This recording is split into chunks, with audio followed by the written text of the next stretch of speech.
বায়ুপথে প্রায় 1 কেজি স্বর্ণ নিয়ে গ্রেপ্তার হয়েছেন বিমানবালা সুরভি। তিনি পশ্চিমবঙ্গের কলকাতার বাসিন্দা। ভারতীয় গণমাধ্যমের খবরে বলা হয়েছে, ওমানের মাস্কট থেকে কেরালার কন্নুরে স্বর্ণ নিয়ে গিয়েছিলেন সুরভি। এই ঘটনায় তাকে গ্রেপ্তার করার পর আদালতে পাঠানো হয়েছে। তাকে 14 দিনের জেল হেফাজতে পাঠানো হয়েছে। বর্তমানে ওই বিমানবালা কন্নুরের নারী জেলে রয়েছেন।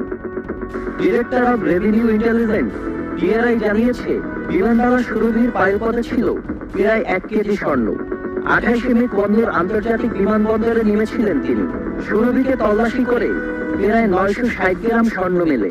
ভারতে এই প্রথম কোন বিমানবালাকে চোরাচালানের অভিযোগে গ্রেপ্তার করা হয়েছে বলে জানানো হয় উল্লেখ্য খবরে। এর আগেও বহুবার বায়ুপথে স্বর্ণ পাচার করেছেন সুরভি, এমনই অভিযোগ উঠেছে। তবে এ প্রসঙ্গে ভারতে